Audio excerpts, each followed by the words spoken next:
ماہ رمضان کے آخری عشرے میں اعتکاف کرنا بہت بڑی فضیلت کا باعث ہے، اور اس شاکان مصطفیٰ صلی اللہ تعالی علیہ وآلہ وسلم کے لیے تو اتنا ہی کافی ہے کہ ماہ رمضان کے آخری عشرے میں اعتکاف کرنا حضور علیہ الصلوۃ والسلام کی مبارک سنت ہے۔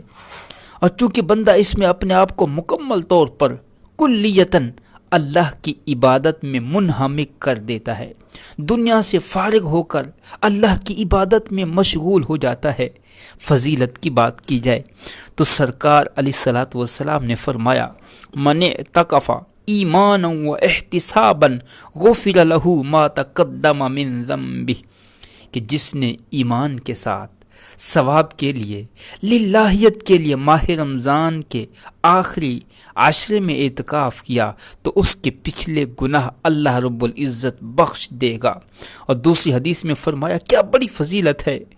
جو لوگ سنیں گے ضرور اعتکاف بیٹھیں گے۔ فرمایا، من اعتکف فی رمضان کحجتین و عمرتین، کہ جس نے ماہ رمضان میں 10 دن کا اعتکاف کیا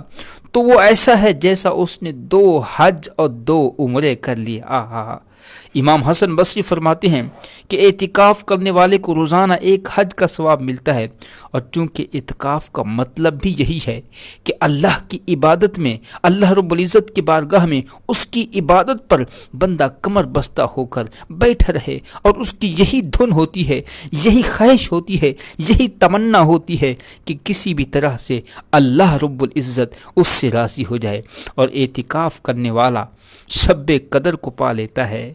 تہجد، شب بیداری اور تلاوت کی اس کی عادت بن جاتی ہے، مسجد سے انسیت ہو جاتی ہے۔ اور جس بندے مومن کو مسجد سے الفت ہو جائے، مسجد سے انسیت ہو جائے، جس کا دل مسجد سے معلق رہے، حدیث پاک کے اندر فرمایا کہ بروز قیامت اللہ رب العزت اسے اپنی رحمت کے سائے میں جگہ عطا فرمائے گا۔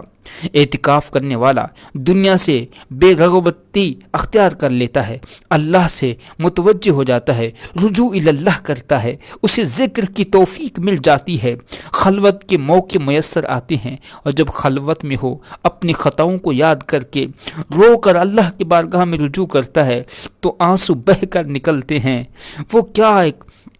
لطف کی بات ہوتی ہے، لطف کے لمحات ہوتے ہیں۔ اعتکاف کرنے والے کو فضول گوئی سے، نفسانی خواہشات سے اور گناہوں سے بچت رہتی ہے، وہ گناہوں سے بچ جاتا ہے۔ اعتکاف کرنے والے کے دل کی اصلاح ہو جاتی ہے، دل میں فکر آخرت پیدا ہو جاتی ہے۔ اور اعتکاف یہ آج کی عبادت نہیں بلکہ بہت پرانی عبادت ہے۔ اللہ نے قرآن میں فرمایا، وَعَهِدْنَا إِلَىٰ إِبْرَاهِيمَ وَإِسْمَاعِيلَ أَن طَهِّرَ بَيْتِيَ لِلطَّائِفِينَ وَالْعَاكِفِينَ وَالرُّكَّعِ السُّجُودِ، کہ ہم نے ابراہیم اور اسماعیل علیہ السلام سے عہد لیا کہ وہ میرے گھر کو پاک رکھیں گے، طواف کرنے والوں کے لیے اور رکوع سجود کرنے والوں کے لیے، اور ان لوگوں کے لیے جو اعتکاف کرتے ہیں۔ اللہ رب العزت کی بارگاہ میں دعا ہے کہ ہم سب کو اعتکاف کرنے کی توفیق عطا فرمائے، آمین۔